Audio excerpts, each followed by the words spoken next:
Deuteronomio 22, leyes variadas. A. Leyes para demostrar bondad y pureza. 1. 1.4. Bondad a tu hermano con respecto a sus animales. Si vieres extraviado el buey de tu hermano, o su cordero, no le negarás tu ayuda, lo volverás a tu hermano. Y si tu hermano no fuere tu vecino, o no lo conocieres, lo recogerás en tu casa, y estará contigo hasta que tu hermano lo busque, y se lo devolverás. Así harás con su asno, así harás también con su vestido, y lo mismo harás con toda cosa de tu hermano que se le perdiere y tú la hallares, no podrás negarle tu ayuda. Si vieres el asno de tu hermano, o su buey, caído en el camino, no te apartarás de él, le ayudarás a levantarlo. A. Si vieres extraviado, no le negarás tu ayuda. Dios aquí condenó el pecado de no hacer nada. Ver a tu hermano en necesidad, y no hacer nada, es hacer el mal. Cuando uno tiene la oportunidad de hacer el bien, no le negarás tu ayuda. B. Hasta que tu hermano lo busque, y se lo devolverás. En pocas palabras, cuando algo se pierde, quien lo encuentra no puede reclamarlo como suyo sin tomar toda la debida diligencia para devolvérselo al propietario. Si el propietario busca el objeto perdido, debe ser restituido. Y. Éxodo 23 2.45 ordena a Israel que también ayude a los animales extraviados, pero extiende la obligación a los animales extraviados de un enemigo, no solo de un hermano. C. Le ayudarás a levantarlo. Además, si el burro de alguien se cae, y puedes ayudarlo, entonces debes hacerlo. Pasar por alto a tu hermano en necesidad y negarle tu ayuda es pecar contra tu hermano y contra Dios. 2. 5. Un mandato para mantener la distinción entre los sexos en la ropa.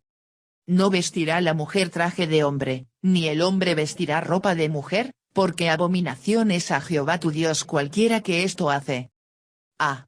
Traje de hombre. En los tiempos del Antiguo Testamento, los hombres y las mujeres usaban ropa que era superficialmente similar, túnicas largas y prendas envolventes eran comunes para ambos sexos. Sin embargo, los tipos específicos de prendas de vestir y la forma en que se usaban hacían una clara distinción entre los sexos, y este mandato instruye al pueblo de Dios a respetar esas distinciones. Y. Algunos han tomado este mandamiento como el texto de prueba contra las mujeres que usan pantalones y algunos grupos cristianos ordenan que las mujeres usen solo vestidos.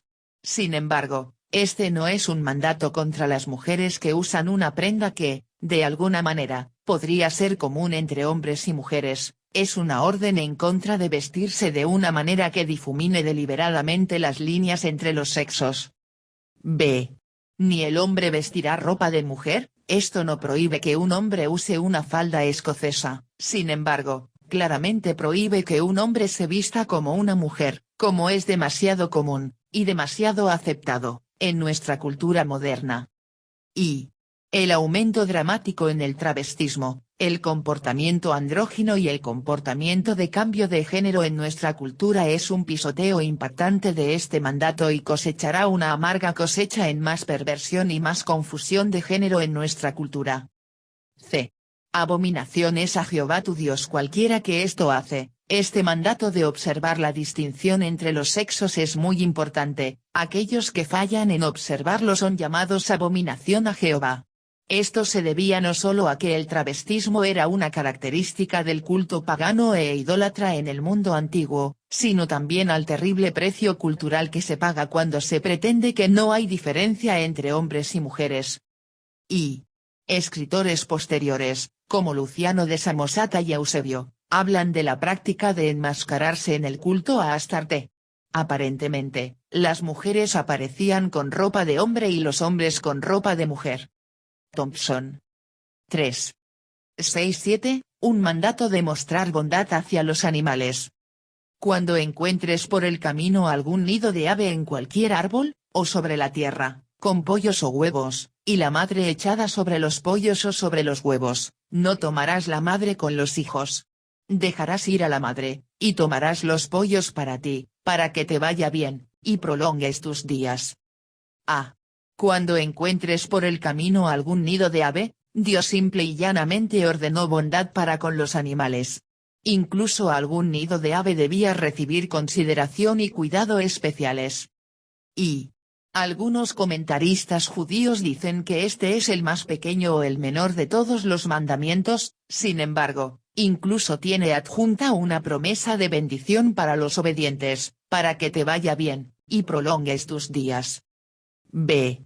Dejarás ir a la madre. El comentarista puritano Mateo Pole escribió sobre esto, en parte por el bien del pájaro, que sufría bastante por la pérdida de sus crías, porque Dios no quería que se ejerciera crueldad con las criaturas, y en parte por el bien de los hombres, para refrenar su avaricia y codicia, para que no monopolicen todo para sí mismos, sino que puedan dejar las esperanzas de una futura simiente para otros.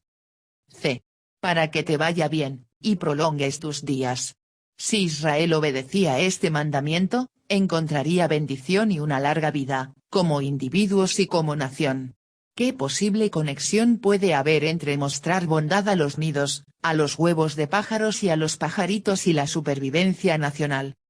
Y, primero, porque la obediencia al más pequeño de los mandamientos de Dios trae bendición.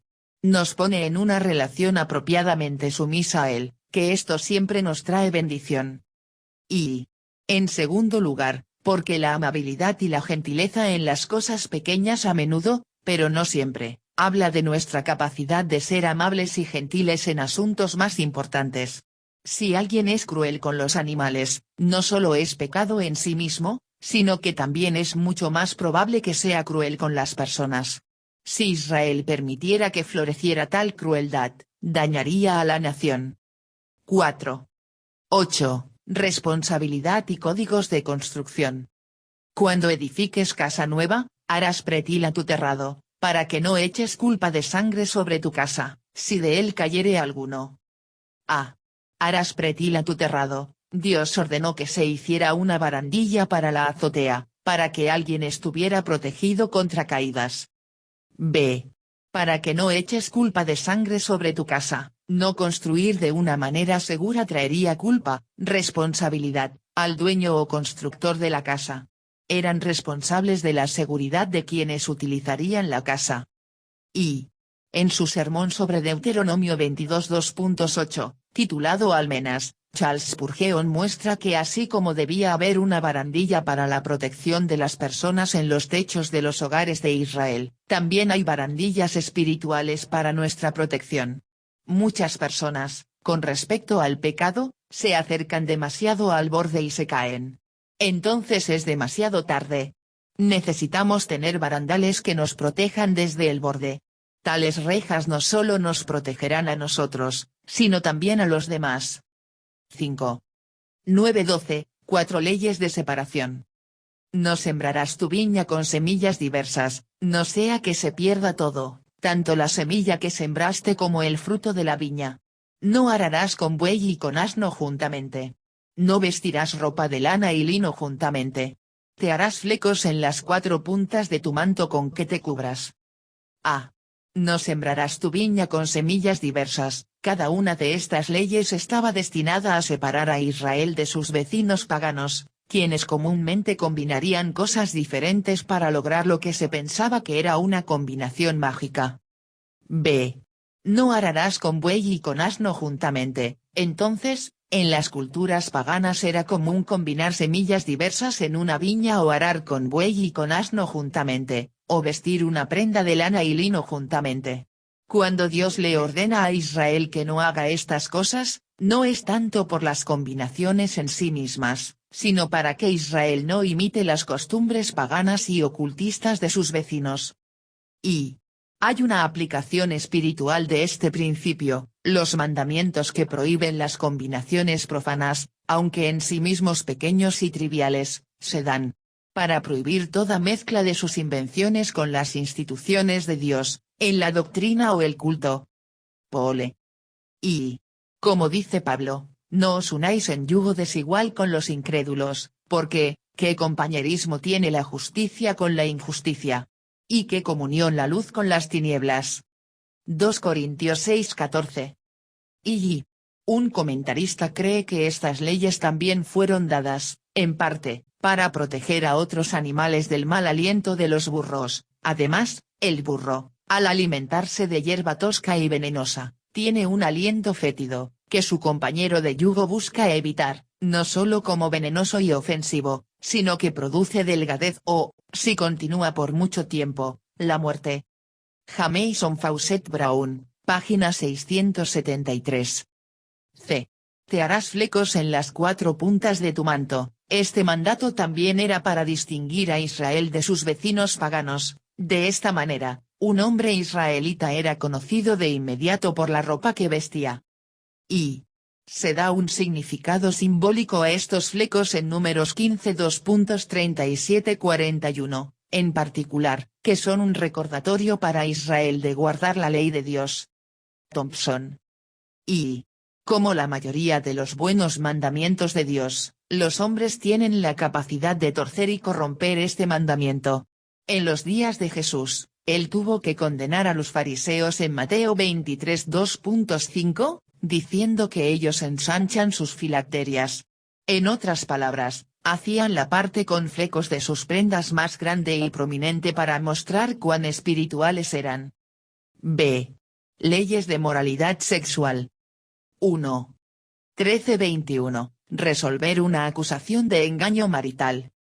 Cuando alguno tomare mujer, y después de haberse llegado a ella la aborreciere, y le atribuyere faltas que den que hablar, y dijere, a esta mujer tomé, y me llegué a ella, y no la hallé virgen, entonces el padre de la joven y su madre tomarán y sacarán las señales de la virginidad de la doncella a los ancianos de la ciudad, en la puerta, y dirá el padre de la joven a los ancianos, yo di mi hija a este hombre por mujer, y él la aborrece, y he aquí, él le atribuye faltas que dan que hablar, diciendo, no he hallado virgen a tu hija, pero ved aquí las señales de la virginidad de mi hija. Y extenderán la vestidura delante de los ancianos de la ciudad. Entonces los ancianos de la ciudad tomarán al hombre y lo castigarán, y le multarán en 100 piezas de plata, las cuales darán al padre de la joven, por cuanto esparció mala fama sobre una virgen de Israel, y la tendrá por mujer, y no podrá despedirla en todos sus días. Mas si resultare ser verdad que no se halló virginidad en la joven, entonces la sacarán a la puerta de la casa de su padre, y la apedrearán los hombres de su ciudad, y morirá, por cuanto hizo vileza en Israel fornicando en casa de su padre, así quitarás el mal de en medio de ti. A. Le atribuyere faltas que den que hablar. La idea es que el hombre acusaba a su esposa de no ser virgen cuando se casaron. Aparentemente, esto se descubría en su noche de bodas, cuando tenían relaciones íntimas por primera vez, me llegué a ella, y no la hallé virgen. Y es importante entender que en el antiguo Israel se valoraba la virginidad. Se consideraba una gran pérdida renunciar a la virginidad antes del matrimonio, y si se sabía que una mujer había perdido la virginidad, se reducían en gran medida sus posibilidades de casarse. Y, por el mismo principio, si un esposo creía que su esposa había mentido sobre su virginidad, se sentía engañado. Lo que sigue es un intento de resolver el problema. B. Entonces el padre de la joven y su madre tomarán y sacarán las señales de la virginidad de la doncella a los ancianos de la ciudad. Según la costumbre, una mujer judía primero intimaría con su marido sobre un paño especial, que recogería las pequeñas gotas de sangre que se aceptaban como las señales de la virginidad de la doncella. Esta tela manchada de sangre pasaría entonces a ser propiedad de los padres de la mujer casada, quienes la guardarían como las señales de la virginidad de la doncella. Y mucha gente argumenta que esta costumbre de probar la virginidad de una mujer es absurda, porque no siempre funciona. Algunos han respondido diciendo que funciona cuando las mujeres se dan en matrimonio a los 12 o 13 años, como era la costumbre en los tiempos del Antiguo Testamento. Y, no obstante, por las razones que sean, la costumbre funcionaba y todavía se practica en algunas partes del mundo. Las pruebas de virginidad, las sábanas o prendas de vestir manchadas de sangre, que, aunque no son infalibles, eran ampliamente aceptadas en el antiguo Cercano Oriente como indicaciones de virginidad previa, todavía son aceptadas entre algunos pueblos hoy en día. Callan. Clarke también agrega, Una costumbre similar a la anterior se observa entre los maometanos hasta el día de hoy.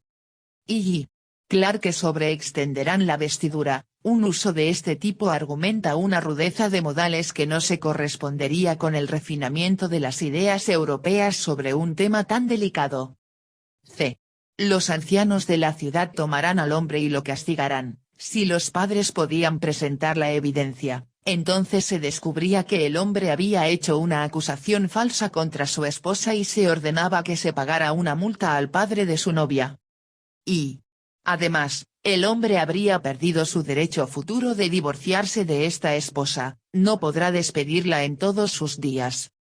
Y la fuerte pena contra un hombre que hacía una acusación falsa, 100 piezas de plata era una multa significativa, y la pérdida de su derecho a divorciarse de su esposa en el futuro era un impedimento eficaz contra las acusaciones falsas y descabelladas de un esposo contra su esposa.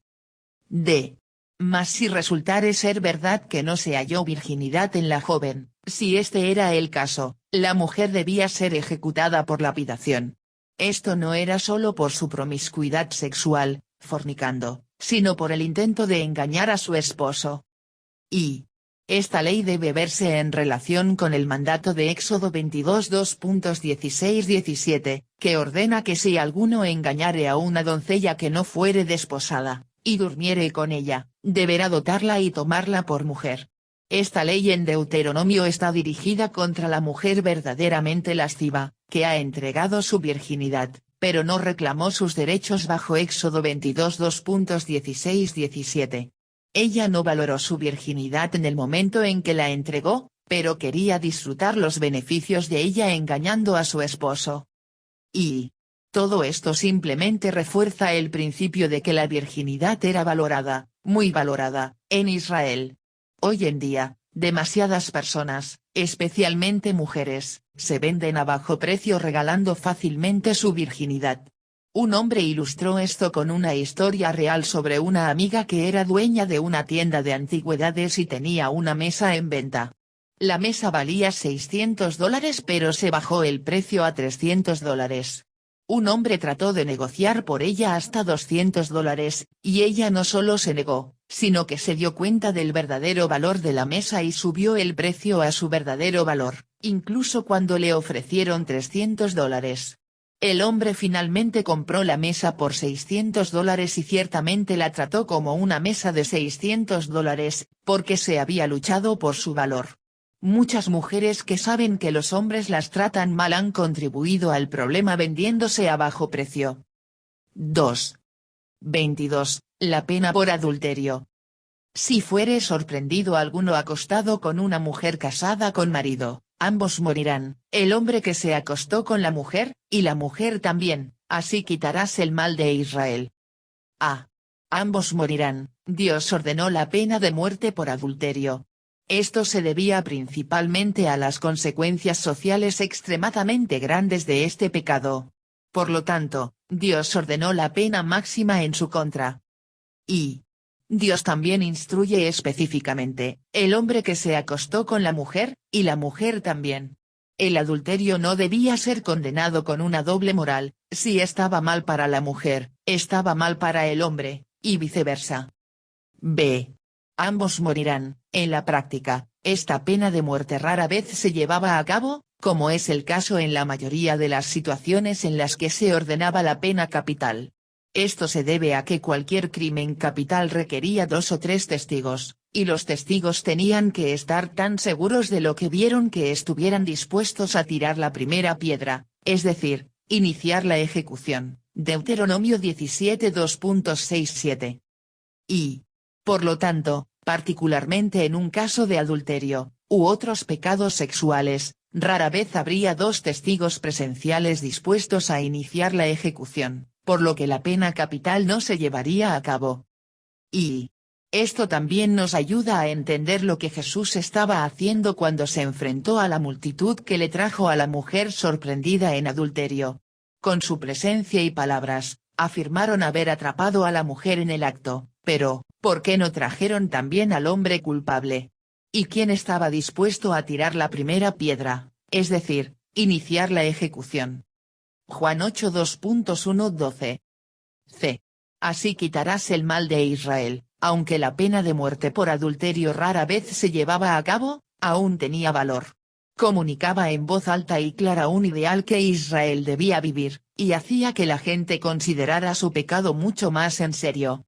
Hoy, hemos eliminado este ideal, y a la gente no le importa mucho el adulterio, y la sociedad sufre mucho como resultado. 3. 23-29, leyes concernientes a la violación. Si hubiere una muchacha virgen desposada con alguno, y alguno la hallare en la ciudad, y se acostare con ella, entonces los sacaréis a ambos a la puerta de la ciudad, y los apedrearéis, y morirán, la joven porque no dio voces en la ciudad, y el hombre porque humilló a la mujer de su prójimo, así quitarás el mal de en medio de ti. Mas si un hombre hallare en el campo a la joven desposada, y la forzare aquel hombre, acostándose con ella, morirá solamente el hombre que se acostó con ella, mas a la joven no le harás nada, no hay en ella culpa de muerte, pues como cuando alguno se levanta contra su prójimo y le quita la vida, así es en este caso. Porque él la halló en el campo, dio voces la joven desposada, y no hubo quien la librase.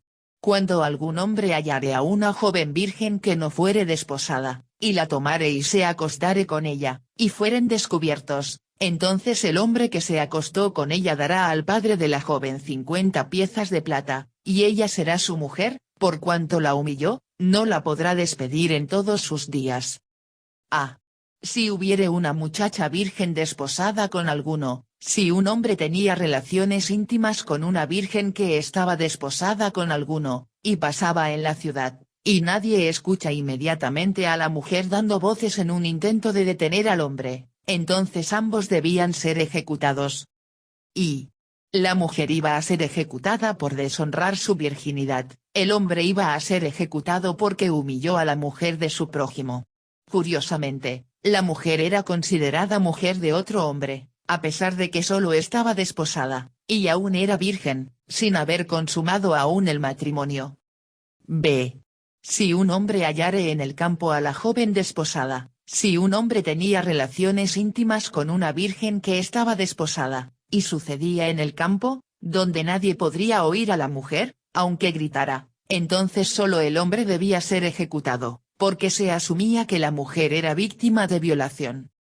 Y, significativamente, la mujer no era culpada por la violación, y se asumía que era inocente en esta circunstancia. C. Cuando algún hombre hallare a una joven virgen que no fuere desposada, si un hombre tenía relaciones sexuales con una virgen que no fuere desposada, entonces debía pagar una multa y estaba obligado a casarse con la mujer, presuntamente, si ella así lo aceptaba, y perdía su derecho a divorciarse de ella en el futuro. Y algunos comentaristas judíos señalan que las 50 piezas de plata debían pagarse además de la dote. 4. 30. Una ley sobre el incesto. Ninguno tomará la mujer de su padre, ni profanará el lecho de su padre. A. Ninguno tomará la mujer de su padre. Esto probablemente describía el caso de un hijo casándose con su madrastra después de que su padre había muerto. Esto se consideraba incesto, a pesar de que no había una relación de sangre, porque se consideraba que había profanado el lecho de su padre. B. Ni profanará el lecho de su padre. Significativamente, este era exactamente el mismo tipo de relación inmoral que la Iglesia de Corinto aceptaba, y Pablo tuvo que reprenderlos, que alguno tiene la mujer de su padre. 1 Corintios 5 2.1-2.